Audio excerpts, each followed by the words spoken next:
यशस्वी प्रधानमंत्री श्रीमान नरेंद्र मोदी जी की बताई गई 4 कैटेगरी पे पूरा ध्यान दे रही है। खास करके युवाओं के लिए रोज़गार के अवसर मध्य प्रदेश में तलाशने के लिए और गरीबों का भला करने के लिए महिला, किसान, सभी प्रकार के उद्योग लोग, उद्यमी लोग लगाए, लोगों को रोज़गार मिले, प्रदेश को कर मिले, जीएसटी बढ़े और विकास के सभी आयाम चालू हो।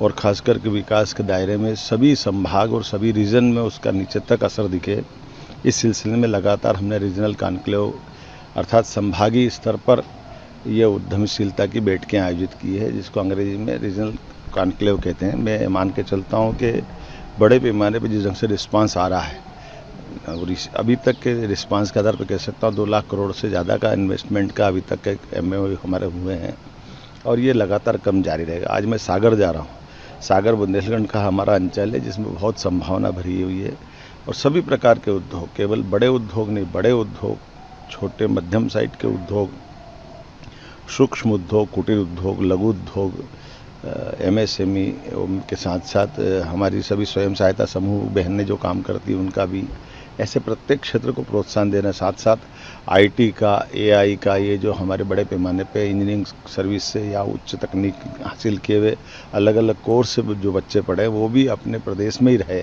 उनकी क्षमता का उपयोग भी हो, ये सरकार ध्यान दे रही है। और मुझे संतोष है कि लगातार ऐसे कई सारे घराने हमारे बीच आ रहे हैं जो इस व्यवसाय में लंबे समय से लगे हैं। डाटा सेंटर का एक बड़ा प्रस्ताव मिला है सागर के लिए। ऐसे कई सेक्टर में आनंद आएगा। उम्मीद करेंगे कि इसका जो रिजल्ट आएगा, सागर के बाद रीवा, रीवा के बाद नर्मदापुरम, होशंगाबाद, अब अगले बार में शहडोल, ऐसा ये क्रम बना हुआ। इस क्रम से हम लगातार चलते रहेंगे। इसके बाद जिला स्तर पे भी इसी प्रकार से ध्यान देंगे।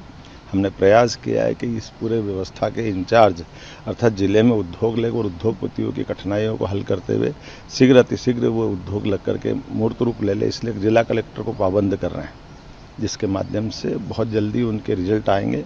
हर व्यक्ति को जिसकी जैसी क्षमता है उसको काम मिले और व्यापार व्यवसाय का अनुकूल अवसर बने। मुझे पूरा भरोसा है। निश्चित रूप से हमने जो तय किया कि 5 साल के अंदर हमारी अपनी अर्थव्यवस्था डबल कर देंगे और उसी टारगेट पे हम चल रहे हैं। ये हम लगता है 5 के बजाय 3 साल में पूरा करेंगे, जल्दी इसकी स्थिति बनेगी।